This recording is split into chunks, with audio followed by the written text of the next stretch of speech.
Network.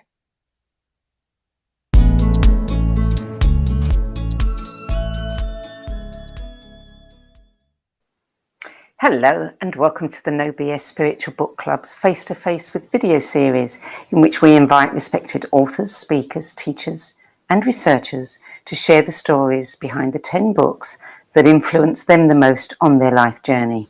And with me today is Julie Ryan, a psychic, inventor and medical intuitive who can sense what medical conditions and illnesses a person has. Julie sees and talks to spirits, both alive and dead. She also removes ghosts from homes and other buildings. And when she's not busy doing that or scanning callers on her very popular weekly podcast, she's teaching and writing books, which we'll hear a bit more about later. Julie Ryan, welcome. Thanks so much for having me. What a delight to be with you, as always. You are one of my favorite people on the planet. Well, thank you for that, Julie. So, books, you didn't begin utilising this incredible resource, you say, until you were in the mid-30s. Why not? You mean my woo-woo abilities? Well, you're talking about books as a resource. Oh, books as a resource. Yeah. I didn't care that much about it when I was in school. I'm an entrepreneur, so I had my own ideas about things. And as you mentioned, I'm an inventor of surgical devices sold throughout the world. So the traditional reading thing just didn't appeal to me. And then in my 30s, I started discovering books. I mean, I read books that I had to graduate from school, but I didn't ever really enjoy them. But then when I started in my mid 30s looking into books and starting to read them, then it was like a whole new world, like the Aladdin movie, it was like a whole new world opened up, and it's been amazing ever since.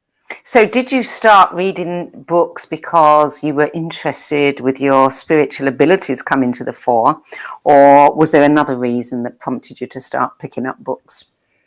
Probably more related, Sandie, to business stuff. I love biographies, and I read a lot of books about entrepreneurs because it gave me the courage to go on when things got tough in my companies and in my businesses. And I got a lot of information from those books about tenacity. And also I got ideas from reading what people went through. And I thought, well, I don't need to reinvent the wheel. If somebody else has already figured this out, I can just emulate what they did. So that's really where it started, was in my business life.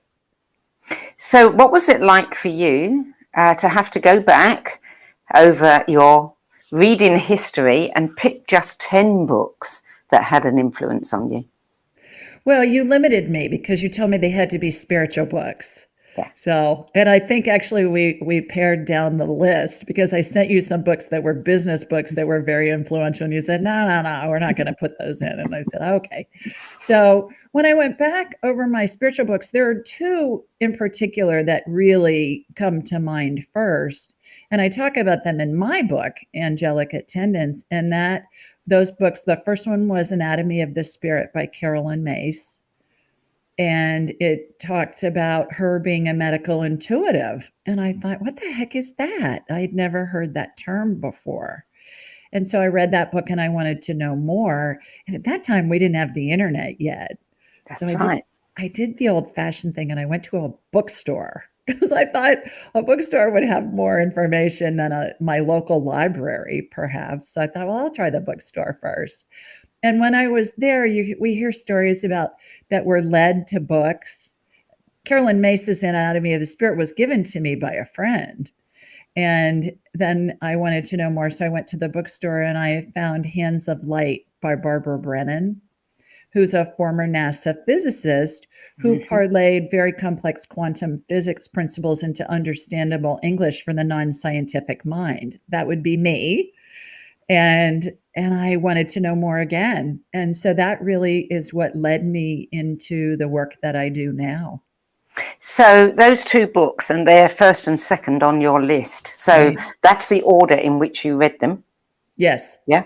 And is the rest of your list in chronological order? Or no, they're not. They're not. No. Okay. Just so long as we know, because then it's nice to be able to track, your journey at certain times. So Anatomy of the Spirit, and you say that that launched your 30-year spirituality quest.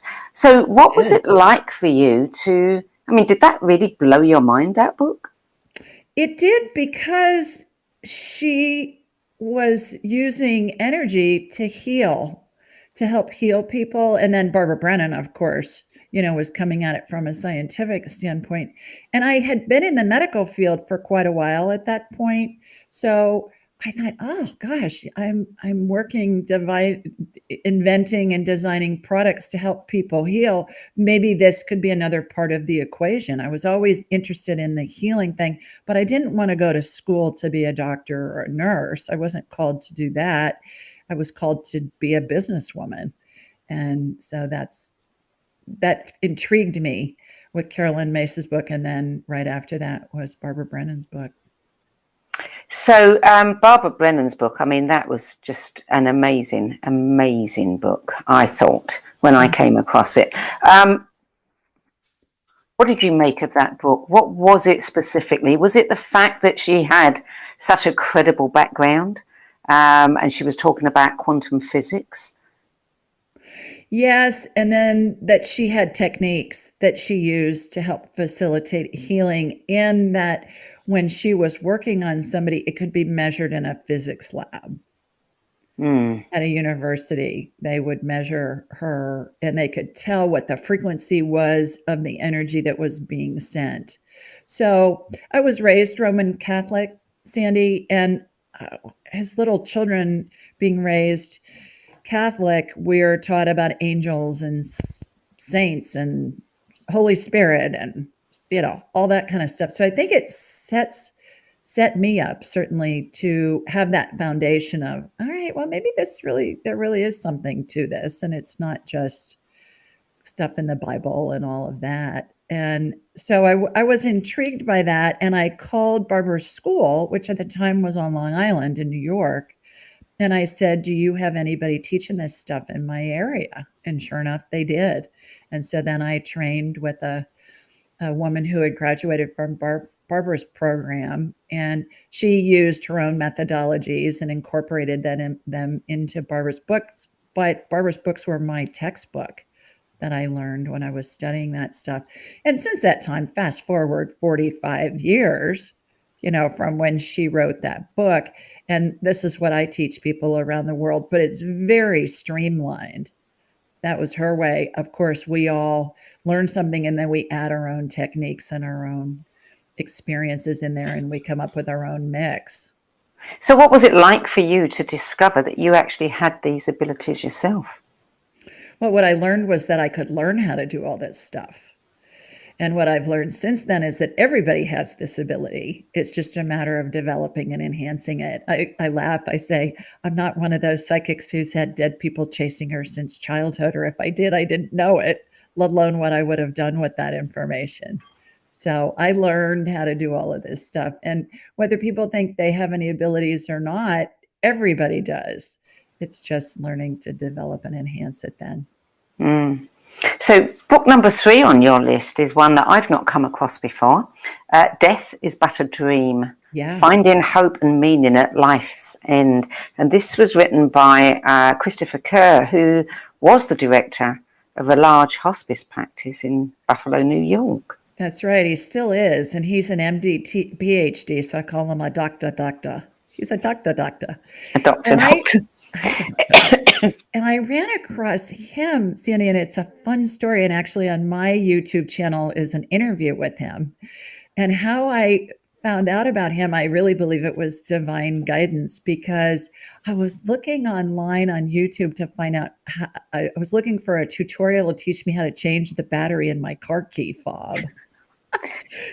Not related at all. Not at all. And Chris showed up and he did a TED talk, and he showed up. I thought everything else was all, how on the sides they have all the different choices that you have. And he was front and center. And I thought, who is this guy and what is he doing? Because it says something like end of life dreams. And I thought, oh, well, that's interesting.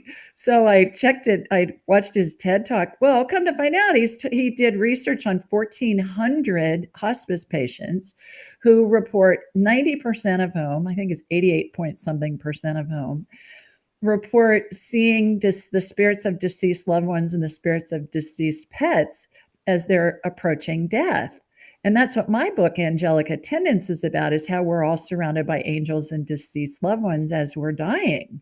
And it's a glorious process that we all go through. And I thought, oh my gosh, this guy's done the science that's catching up with the woo-woo of the stuff that I see.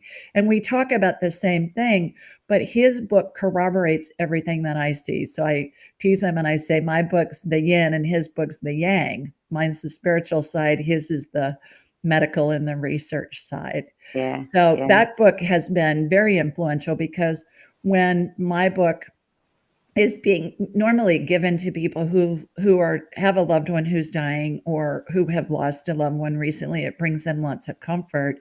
And then what I'll say is, okay, now, read this book, because here's the scientific data. And it really resonated with me because as an inventor of surgical devices, I had to go through clinical studies before I could get my products approved to be sold. It's like drug companies have to test their pharmaceuticals before they sell them. Same with medical devices. And so I knew all about what it was like to do university-based research and get it through that institutional review board and all of that. So we had a fun conversation. And I said to him, how'd you get this by the IRB, is what it's called, in order to begin this study? I said, I have some experience with that. And I'm thinking, how did this guy get this done? So it's really a great read. Yeah, it's interesting that I was looking at the description on Amazon earlier, and it said over 1,400 patients, more than a decade of quantified data. Right. He reveals that pre-death dreams and visions are extraordinary occurrences that humanize the dying process. And, that's what we need. I mean, it is a human process after all. And yet, we don't want to talk about it. We don't want to look at it. People shy away from it. Complete opposite to the birth process, which everyone celebrates. It's about time somebody humanized the process. Well, and I have a fun story that just happened a couple of days ago along those lines. And one of my dear friends' mother passed on a couple of days ago in the afternoon, very unexpectedly.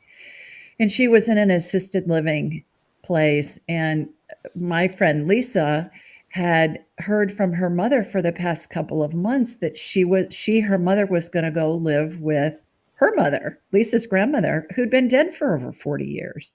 And Lisa said to me, my mom keeps saying she's going to go live with her mother. And Lisa said, it's just her dementia talking. And I said, well, maybe she's really seeing her mother, because that's what I perceive from the spiritual side. And it's also what Dr. Kerr's book validates with all that research that he's done.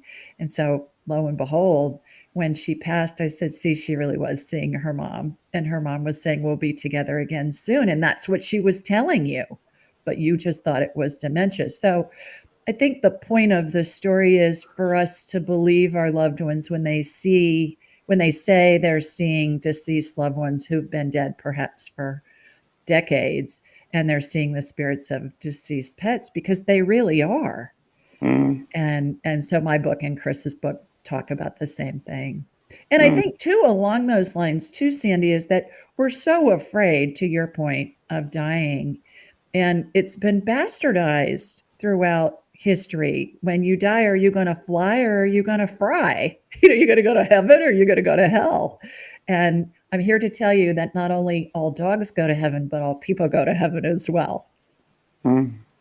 So book number 4, another one I haven't come across before, The Way of the Rose, The Radical Path of the Divine Feminine, Hidden in the Rosary, by Clark Strand and Perdita Finn. So tell us about that one. Sounds interesting. That one is really interesting because it's the history of the Virgin, basically the Virgin Goddess from way before Christianity, and how the devotions in modern day religions that honor the Virgin Mary, if you will, really get an awful lot of their symbolism and their rituals from ancient pagan rituals from millennia ago. And the book really resonated with me because it was about talking with spirit and having spirit help guide us in our day-to-day lives. And certainly the devotion to the Madonna is not necessarily religious, although that's how most of us have been brought up in this day and age, if we are familiar with the devotion to the Madonna, but it just expanded it out from there. And then there were many miraculous occurrences in the book. So I got to interview both Perdita and Clark. And Clark was a former Buddhist monk, and Perdita was a writing professor at Columbia University in New York. So again, unlikely psychics, if you will, like I am. And I really resonated with their work. It's just terrific. It says they're weaving together their own remarkable story of how they came to the rosary, their discoveries about the ecofeminist wisdom at the heart of this ancient devotion. We don't hear much about that. And the life-changing revelations of the Lady herself. And they pray the rosary, but it's not only Catholics doing it. We think of the rosary as a Catholic prayer, but it's really universal and it's very ancient. Way predates Christianity and certainly the Catholic Church. Well, many of the ancient practices have been co-opted, haven't they, over the centuries? Yeah. Book number 5. Slight change here. Women's Bodies, Women's Wisdom, Creating Physical and Emotional Health and Healing. Christiane Northrup. She has become a dear friend. I call her the fairy godmother of women's health. And she's a modern day Joan of Arc in my mind because she's a board certified OBGYN. She's delivered thousands of babies and worked with thousands of patients over the years. And she teaches now in people all around the world, primarily women, how to live better lives, both spiritually and medically. And it was the first book that I read by a physician that combined the mind, body, spirit concept in a way that was very understandable. I had been to a couple of lectures since I read that book early on after I read that book. And I think it was the precursor to these lectures that I went to by a doctor at Harvard named Herbert Benson, who really has brought the mind, body, spirit concept. He and Dr. Weil, who's down in Arizona here in the US. So I think Dr. Northrup's book kind of laid the foundation so that when I went to Dr. Benson's talks, it was way more palatable and understandable for me. But she is a remarkable woman, and I believe this book should be on every woman's bookshelf on the planet. It's that important. Yes, I mean, she's certainly a very, very interesting woman. I know people who knew her before she was famous. And it's so interesting how some people start a career and end up taking that career to the nth degree and, helping the entire world with what they know. Right. Well, the other thing about her is I think that she's the first one that really addressed with women, Sandie, how there was always an emotional component to every illness. And that emotional component is always in place before illness manifests. And I work a lot with clients around the world and do medical scans and energetic healings. And there's always an emotional component that we address. And I believe that's the most important part of the healing, because we can heal body parts all day long. But if we don't heal the emotional part, the energetic part where those wounds are, why bother? Because the body's still going to have medical issues. Exactly. Yes. So another person who basically said exactly the same thing, very, very popular on the in our archives. Many people mention her. Of course, Louise Hay. You can heal your life. Right. And she was also such a pioneer in the mind, body, spirit place. And you can heal your life. I have a copy of it on my desk right now. And it really, every once in a while, I'll look at it and see, okay, early on, when I first started getting into this woo woo stuff, I call it woo woo, affectionately woo woo, I would look up, okay, somebody's got a sore throat. What does that mean? In Louise Hayes' eyes, what somebody's got a cold, somebody's got a broken leg. What is the emotional component that goes with that? And as I just mentioned, it's such an integral part of us healing when we have a medical condition. And it's not addressed by most doctors. No, no, no. Sadly, very sadly. It's Yeah. changing. I teach a lot of doctors. A lot of Yes. doctors take my class and people from all walks of life. And so then they'll take these energetic healing principles and the woo-woo principles back and they'll use them in their practices. And in the reports I hear are really remarkable. I believe the work that I do is part of the healing equation. So that they're adding another piece to the puzzle to help their patients heal. I'm just going to address some comments that are in the Facebook feed. Apparently there's a problem with my video feed. People can't see me. I'm hoping they can hear me. The main thing is that they get to see you. But if you can hear me, those of you on Facebook, then I think that we will be able to capture the video at our end and you'll be able to see both of us on the recording that we'll be posting later. So let's move. Great. She looks great. She looks beautiful for those of you that can't see her at the moment. Come on, keep saying it, keep saying it. I'll have some more of that. Thank you.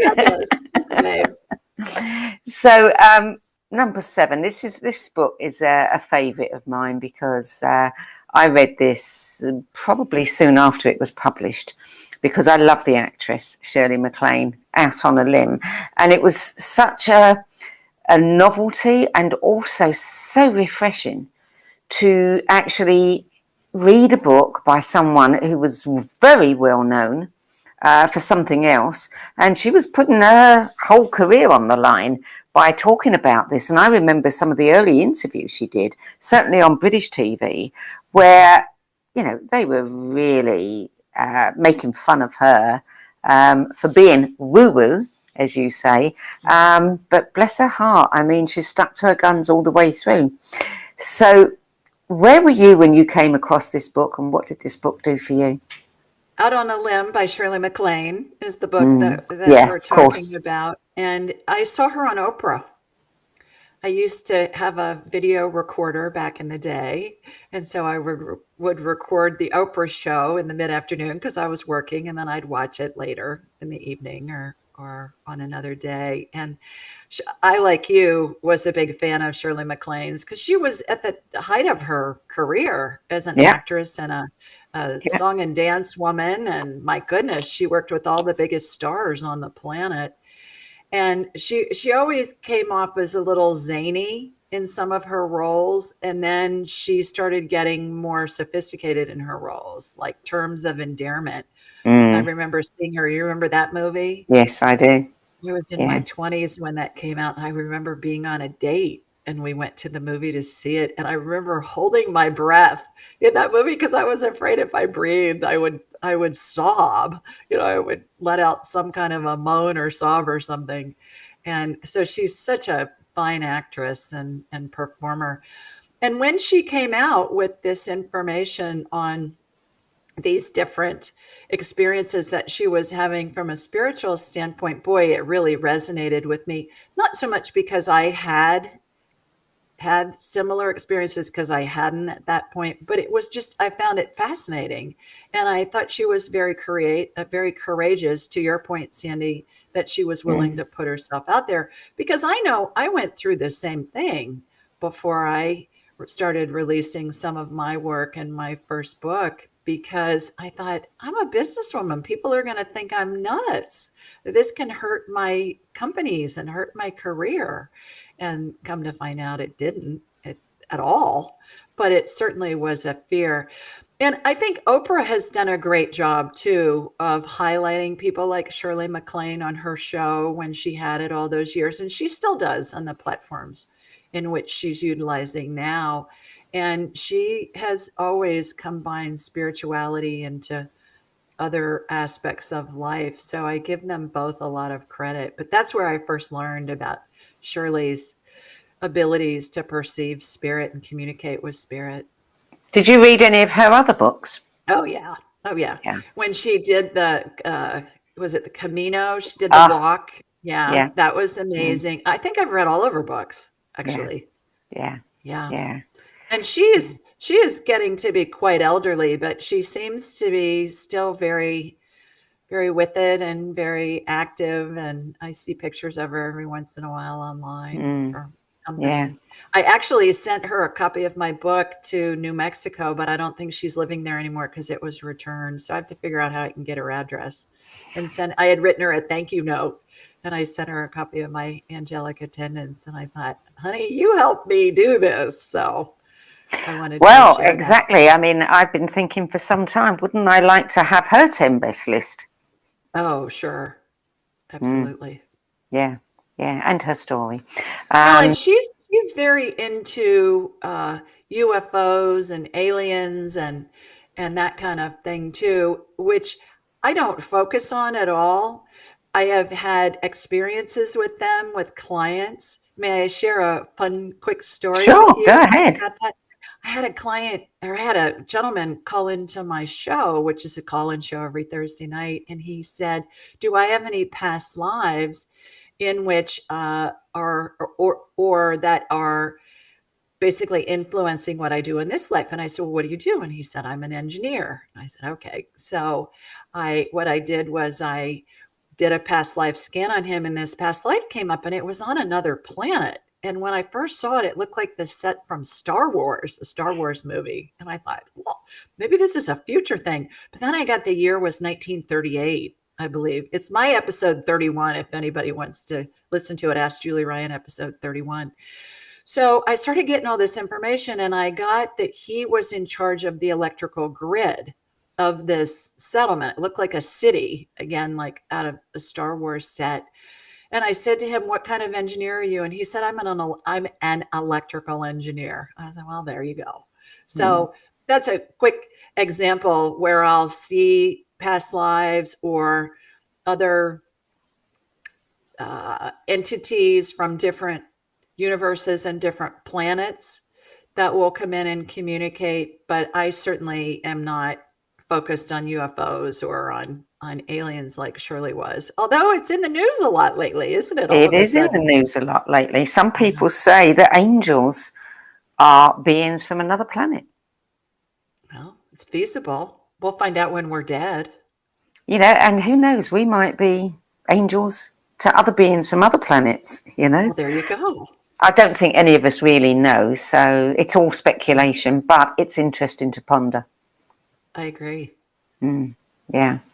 Okay, so book number 8, Kabbalistic Healing, A Path to an Awakened Soul by Jason Schulman.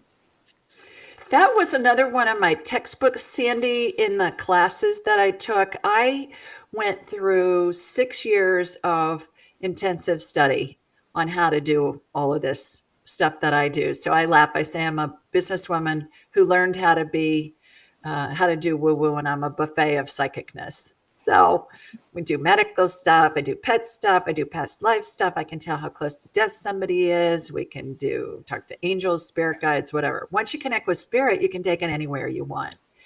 And so the Kabbalistic healing was part of the curriculum that I studied. And it's interesting because Kabbalistic healing is Jewish mysticism. And, here's this Catholic girl studying Jewish mysticism, but that's where Christianity came from, right? Jesus was a Jew. And so the interesting thing about the Kabbalistic healing is there are lots of schools of thought about how Jesus was taught Kabbalistic healing. Because if you look at the Bible kind of has a lapse between the age of about 12 for Jesus and then picks back up at the age of about 30, which makes me think, okay, what did they leave out? What's been cut? And there are lots of schools of thought that when Jesus was in Egypt, he learned how to do Kabbalistic healing. And it's supposedly so powerful that it's not written. It's only an oral tradition that's been passed down through the millennia. And it was only passed down to males who were rabbis, who were married, who were over 40. And it's about the transfer of energy in being able to facilitate healing. And so that's what some scholars believe helped Jesus do his miracles, not to negate for those that believe that he was God, certainly, but he was God in the human form. And, the human form can use any modalities that they want. So I found that fascinating. And it's about balance. You have the male and the female, and you want to be in balance. And so I have incorporated over the years what I learned about Kabbalistic healing into the work that I do. It's not that I think, okay, I'm going to use this Kabbalistic healing on this client. It's all melded together now. And it just is my own technique that's come from lots of different modalities that I've studied. Do you have a name for your technique, or you just call it healing? Woo-woo. Woo-woo. Woo-woo healing. Woo-woo, right? Julie Ryan's form of woo-woo. And it's interesting, in my class, so many techniques and so many schools are, you have to do it this way. You stand on your right leg with your right foot or your left foot in the air, and you draw circles in the air and whatever. I don't do it that way. That's not how I teach. It's about the transfer of energy. And I want my students to be able to utilize their natural abilities of how they receive information from spirit in order to do the work that they want to do, whether it's for profit or whether it's just something that they incorporate into their everyday lives. Certainly, I've had many teachers, professors, medical providers, engineers, housewives, people from all walks of life. And then they incorporate these skill sets that they develop that make sense for them and how they learn. I'm a visual learner. So if I meet somebody at a party, if I hear their name, I'm not going to remember it unless I visualize it in my head. Some people are auditory learners. Some people are kinesthetic learners. It takes me back in my parents' day. If you were a left-handed person, the teacher would make you write with your right hand. Well, why? Who cares? It's how you naturally learn. So that's how I incorporate the work that I do, is when I'm teaching, is we bring in the techniques, but it's within the frame of reference of how the person learns. Does that make sense? Yeah, it makes a lot of sense. Absolutely. Yeah. So book number 9, great title, The Priest and the Medium, The Amazing True Story of Psychic Medium B. Ann German and her husband, a former Jesuit priest, Wayne Knoll, by Suzanne Geisman. Wow, right. What a title. So tell us about this one.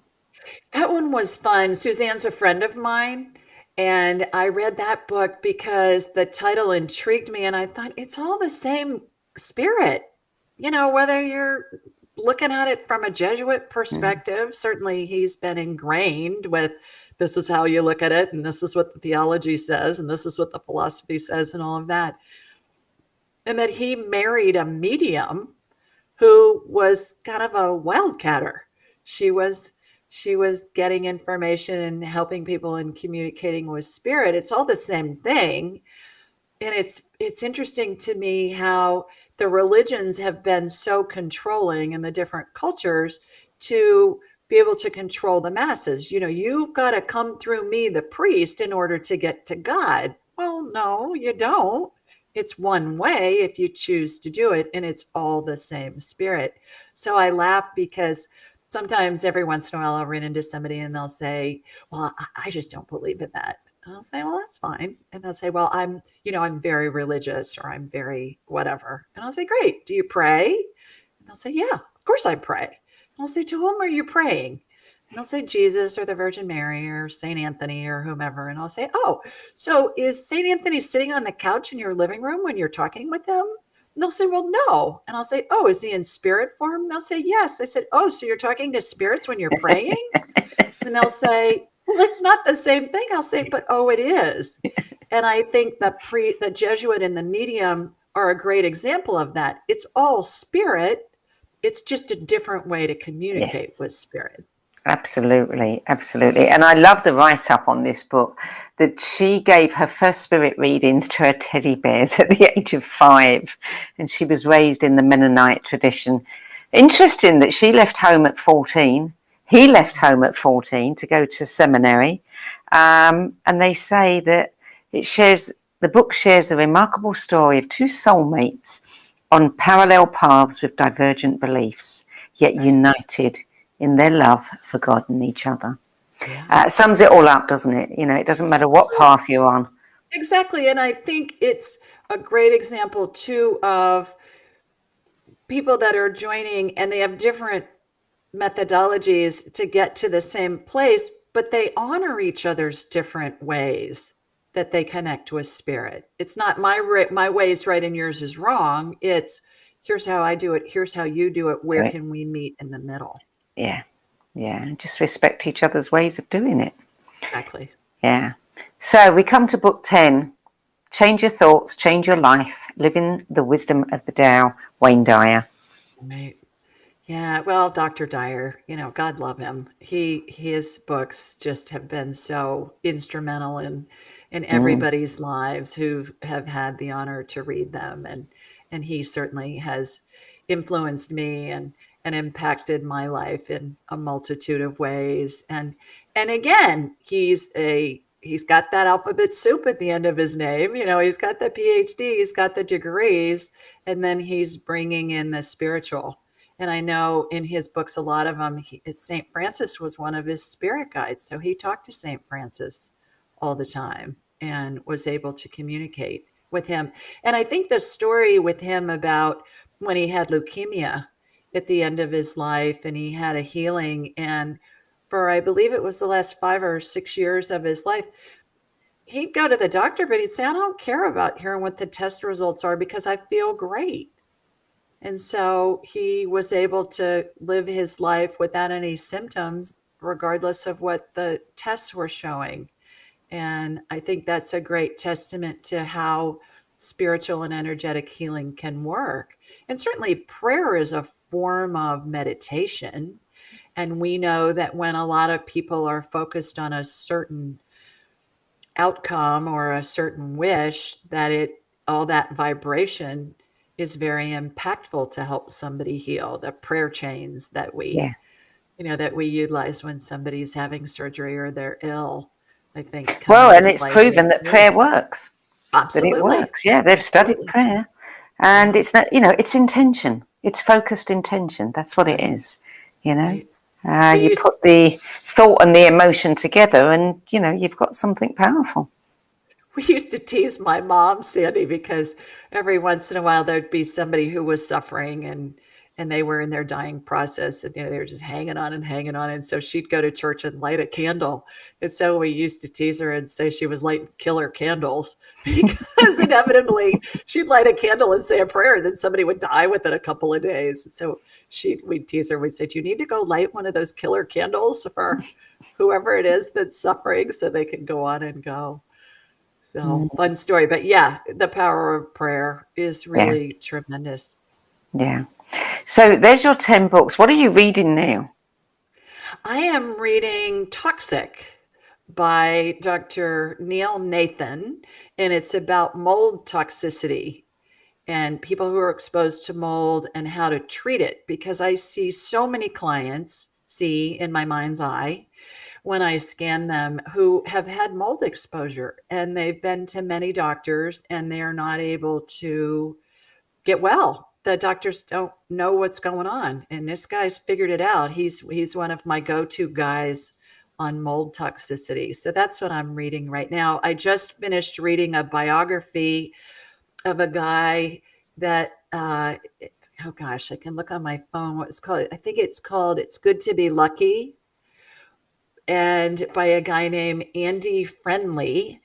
And he's an entertainment executive in Hollywood and was instrumental in lots of the American TV shows that we would know that are still on the air, some of them after 30 years. And he's married to a retired movie star, and his grandson is one of my son's dearest friends. So I got to read that, and that was really fun. I just finished that book. So now I'm halfway through Dr. Nathan's books. So I'm kind of all over the place with Yeah, the books eclectic. that I Yeah, choose. Yes. yeah. Do you, in the toxic book, I mean, what sort of, I would imagine that it affects people in different ways, that it would go straight to their weak spots, perhaps. So there's no set, symptoms that are true for everybody. Well, absolutely. The symptoms range, and I see this with clients when I'm scanning them. They can range from chronic sinus infections or neuralgia to GI issues to, my gosh, things as intense as MS and muscular dystrophy and ALS and things like that. Cancer. I see a lot of patients who have cancer who have huge mold toxicity in their bodies when I scan them. One client in particular is a physician, and she lives in California, and she has pancreatic cancer. And I've been working with her, and I said, my goodness, first time I scanned her, Sandie, I said, where is the mold? You are full of black mold. And she said, it's in my house. I live at the beach. And I said, well, you need to find someplace else to live till you can get that remediated. But what I've learned over the years is that the symptoms are so far reaching and don't seem to have any rhyme or reason that this is your symptom, this is this. And doctors haven't been trained on it. And the other thing that's so important is when somebody is detoxing from mold exposure and also yeast overgrowth, which is also known as leaky gut, those go hand in hand. But as the person's detoxing, everybody's different because some people's systems can detox easier than others. And 25% of the population does not have the ability to detox mold. They need help.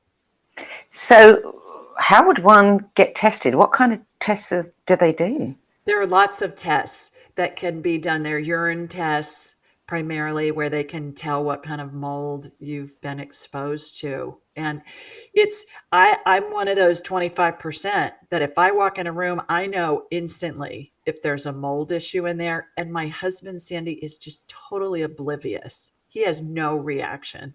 And I'm saying, I'm out of here. I'm not staying here. I'm like a canary in the coal mine. So I'm one of those 25%, which I believe is a superpower because nobody needs to be exposed to that because it's toxic. So there are binders that are used that are different pharmaceuticals. Sometimes there are herbal remedies. There's activated charcoal. There's bentonite clay, things like that. But it's really important to be working with somebody that knows what they're doing on this because if a person is suffering from this and they're detoxing too quickly, it can really throw them into a tailspin and cause more harm than good. So it's interesting learning about it. And I'm led to these different books because it helps me with my clients, helps me understand what I'm seeing. A great example is I, for years, have seen these cells in people's energy fields. I'm like a human MRI, and I'll see these cells and they have a little red dot in them. And I thought, what the heck is that? Well, come to find out from reading a book, they're called mast cells.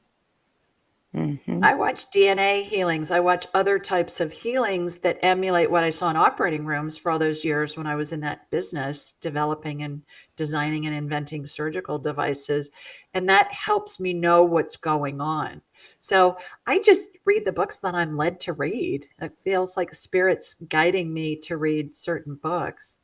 And that's Do you find it hard to switch it off? I mean, you go out and you're relaxing and socializing and, among people. Do you find that you have to, work at switching off the medical intuitive part so that you're not constantly scanning people? No, because I turn my abilities on and off at will. So I don't have them on most of the time. And it's not just for medical. I mean, if I had my psychic abilities on, I'd be seeing spirits everywhere and hearing conversations with spirits and all that kind of thing. So no, and that's what I teach is we turn it on and off at will. So no, I'm just a regular wife and mom, and I cook dinner and do Yeah, laundry and regular Ghostbuster, wife yeah, and yeah, mum. I yeah, see dead people, businesswoman. wife and Yeah, mum. yeah, yeah, yeah. My son, when he was little, he's now 29, and he was when he was little, he'd say, "Mommy, ask the spirits and beyond." I was like, "Okay, let me do that. Let me turn on my radar." Or if I walk into a place, and there's a chapter in my book that I talk about this, and I walk into a place, and so if I'm with someone who knows that I do woo woo, they'll say, "Well, what are you picking up?" I'll say, "Well, what do you mean?" So, well, what is there any spirits in here? I was like, I don't know. I don't have my radar turned on. Let me turn my radar on and I'll see. And then I do. So it's Mm, fun. yeah. So, how did you become an inventor of surgical devices? I started out right out of college working for a medical supply company, huge global medical supply company, and I sold hospital supplies. So I would go into hospitals and I had hundreds of thousands. I worked for a big distributor and I worked with manufacturers. And I worked in a hospital when I was in college for 2 years in the public relations department. And they offered me a job, and I knew I didn't want to work in a hospital, but I knew I wanted to do something with medical. Like I said, I didn't want to be a doctor or a nurse or a tech or a medical provider. So I wanted to be a businesswoman. So I thought, okay, well, I'll combine the hospital sales stuff with my interest in medical things. And so I did that. And then I started my first company at 25. And because I figured out I wasn't a very good employee because I had different ideas about things. And I performed well and my sales numbers were great, but I had a boss, Sandie, that gave me grief about how my trunk was organized in my car with my samples. And I thought, who cares how my trunk is organized? Look at my sales numbers. And so I had the opportunity to bring to market a device that was being used for vascular surgery. And I introduced it to the American marketplace and started a company to do that. And then within a couple of years, it was so successful that I had some orthopedic surgeons. I was living in Los Angeles at the time that were jerry rigging this vascular surgery product to use with total joint surgery. And I thought, we need to get this through the FDA, the governing Mm. bodies. We need to get approval before you guys just start using this for a different thing. So I helped develop that with the company that was selling it. And then they went with a big global distributor, and breached my contract. So I sued them. I was in federal court. I wasn't even 30 yet. I was in federal court for 10 days in Boston, and they walked in. It was a $30 billion company that I sued. And I thought, I'm young, I'm a girl, and I even have blonde hair, but we've got this contract here, guys. And so I won the lawsuit, and then I started a company to compete with them because I knew everything that was wrong with their product. I knew everything that was wrong with everybody else's product. And I brought in a couple of brilliant engineers, and we broke their patents and designed around it. And then I signed with the largest orthopedic global distributor on the planet and beat them at their own game with that one little product. So that's really the long and the short of how I got into that. And then since that time, I had invented several others, but that's really how I got into it. And I look back at that now at this age and I think, oh my gosh, I can't believe I had the guts to do that. But I Yeah. know now that I was being led every step of the way. And I trust that the people I need to show up when I need them, and they always do. Do you think that your psychic ability helped you in inventing devices, and maybe you didn't even know you had the psychic ability back then? Oh, absolutely. Yeah, Mm. absolutely. And I think that everybody again has the ability. And I just talked to a client before I got on this call with you, and he was telling me that he meditates all the time, but he doesn't hear anything from his spirit guides. And I said, "Well, how do you think you're going to hear?" He said, "Well, I'm going to hear them talking to me." I said, "Well, they communicate telepathically. It comes in as a thought in your head."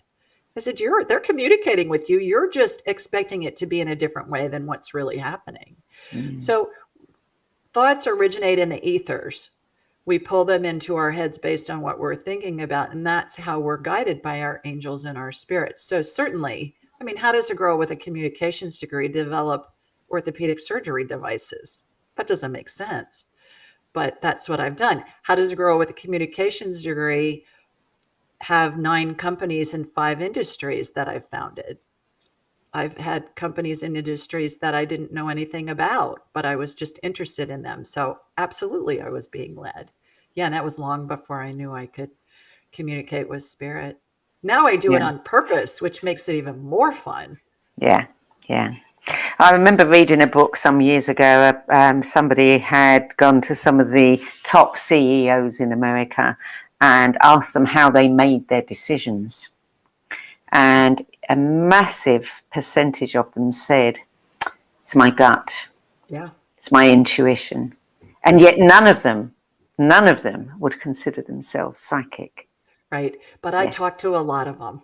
They call me and we talk to their spirit guides and get information. That's not unusual that I'll have corporate executives and we'll do a session with their spirit guides and we'll get them guidance. So I'll help them learn how to communicate with their spirit guides by themselves. And then and then when they do that, then they'll do another session with me and they'll say, okay, here's what I'm getting. I need some kind of corroboration from you to be sure that I'm on the right path.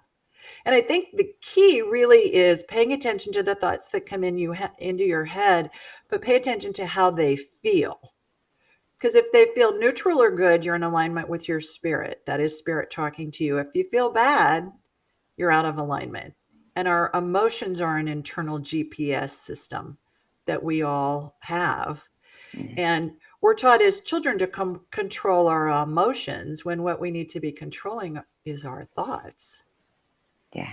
Because emotions are our GPS system saying, okay, you're thinking clearly, you're in alignment with your spirit, you're on the right path. And when you feel badly, you need to investigate what is it that I'm fearing? Is it something that's real or is it something that's imagined? And 99% of the time it's imagined. So which part of all of the things that you do, entrepreneur, businesswoman, ghostbuster, psychic, which part do you love the best? I love them all. I love them all. And they're all melded together now because I sold my surgical device manufacturing company. I've got a couple of companies that are still running that I have wonderful people that are running them. So I really spend all of my time these days doing the woo-woo stuff, working with clients, doing my weekly show, writing books, doing the training, and it keeps me busy. So I'm utilizing the entrepreneurial skills that I've developed over the past 40 years, and they've melded into the woo-woo and the spiritual. And it's just a blast. I have had a lot of fun in my life with these different companies that I've had. Certainly there's been a roller coaster ride. No entrepreneur goes through having a company without a roller coaster ride. But this is by far the most fun on a day-to-day basis that I've ever had. And there's still work involved. I mean, I spend a couple of hours in the office, at least most days, doing follow-up with clients and developing things, but it's just a blast. It's so much fun. And it's because I'm spirit's pure love and pure joy. And that's where I hang out, Yeah. talking with clients all day. That's the frequency. So tell us about your books. You've written 3 books, Right. Angelic Attendants, What Really Happens as We Transition from This Life into the Next. I have show and tell here. I have books, as you can see. This is Angelic Okay. Attendant. Yes. And then Angel Messages for Kids was my first children's book. I had so many moms, Sandie, and grandmothers, and it's darling. Look at these illustrations.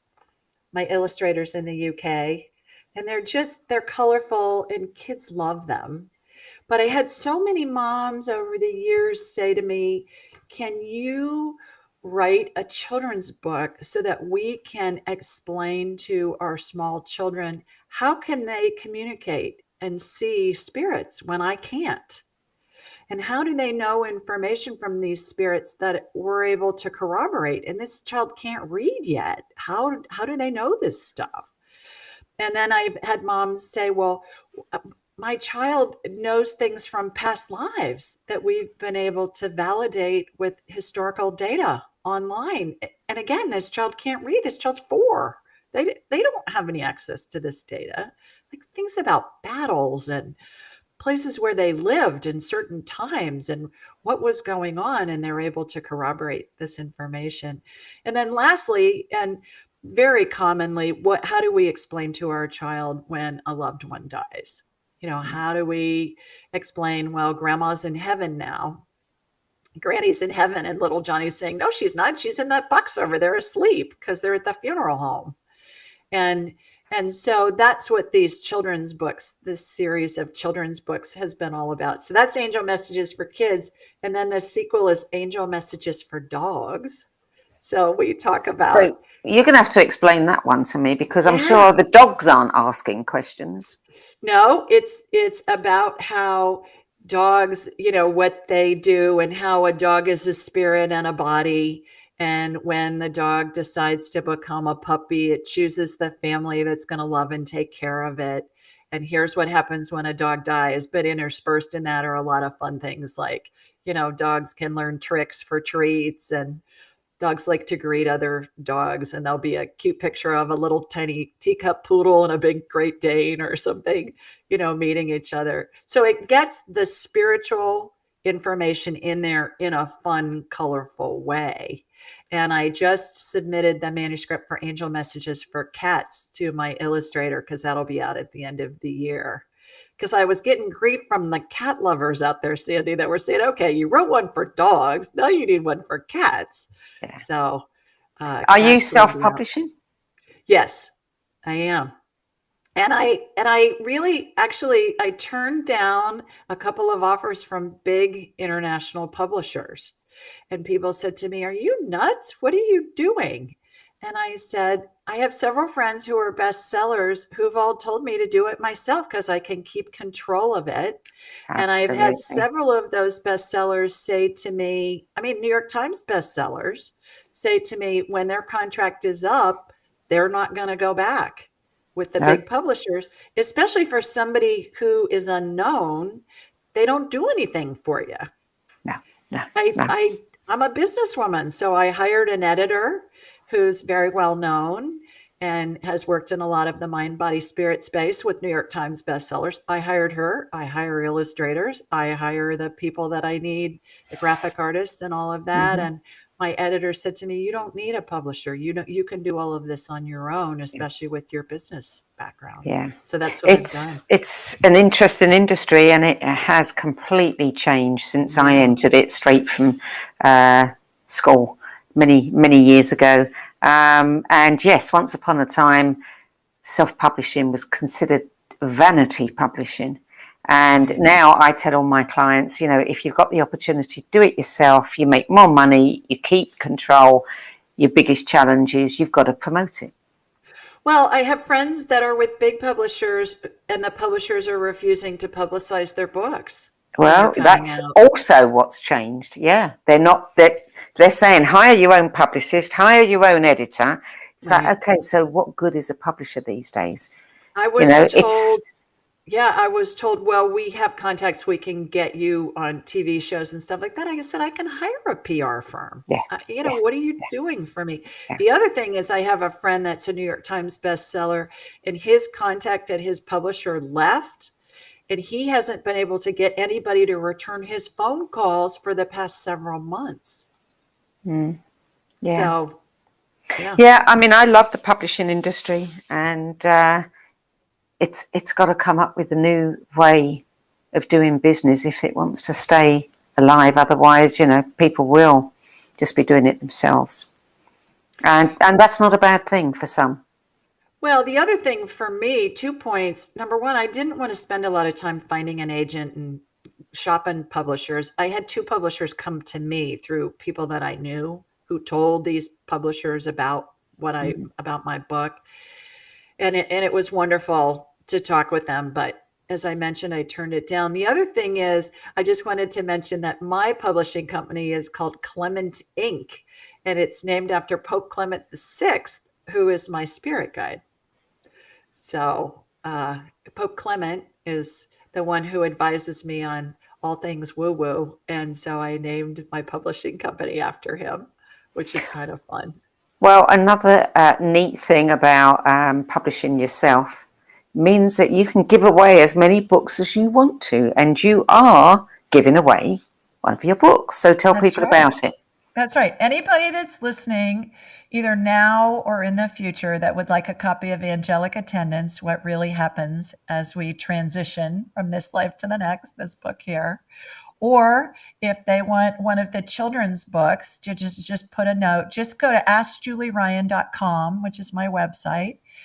AskJulieRyan.com, click on the Ask Julie button in the menu and just say, hey, I saw you on Sandie's show and I would love a copy of Angelic Attendants. And if you have kids or grandkids and you want the children's books, we'll send you those as well.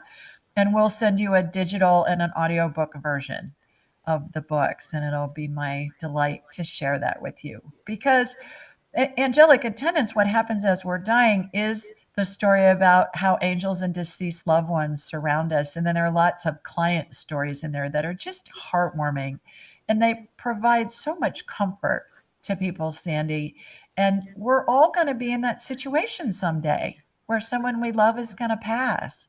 So my feeling is, if you know this information up front, even if you don't have anybody at the moment that's dying, if you know this information up front, have this in your back pocket, already know it, so that it's going to help you get through it when the time comes. And then certainly for people who have a loved one who's dying, this can help provide comfort, and for those who have lost a loved one. My parish, my church gives a copy of this book to everybody that comes in to plan a funeral. And I have churches all over the U.S. of all denominations that use it in their Bible study classes and in their book clubs. So it provides so much comfort to people. Well, thank you for that generous offer. And before we close, tell people a little bit about your podcast and where they can find it. Well, we do it live every Thursday night at 8 Eastern. And so it's distributed all over. It's a syndicated radio show. So it's on a lot of radio stations here in the US. And then we remove the commercials and release it as a podcast. But I'll have people call in from all over the world and they ask Julie Ryan. They ask me a question about medical or their pet or their love life or their work, or should I move, or can you communicate with my deceased loved one? What phase of transition is my dying mother in? What does she need? I communicate with patients all the time who are dying and are unable to verbalize what they need anymore. So I'm kind of like an interpreter, from the spiritual world, and it really helps the families when that happens. So it's a plethora of questions. It's always fun every week, new callers, new questions. And it's always fun to see who's calling in and what their questions are. I'm so sure. AskJulieRyan.com, everything's there, the call-in numbers, all of that. Julie Ryan, thank you for joining us today. It's been a delight speaking with you and hearing about your 10 best spiritual books. Oh, my pleasure. Thanks for having me. Oh, you're welcome, Julie. Okay, that's it for today. Thank you for joining us. If you want to be the first to be notified of these events and new 10 best spiritual book lists as they get published, sign up for our newsletter at the NoBSSpiritualBookClub.com. You can also download audio versions of each episode, and you can listen at your leisure to OmTimes Radio, iTunes, Spotify, Anchor, and many other podcast sites. So that's it from me this week. I hope you'll join me again at the same time next week. Till then, it's goodbye from me.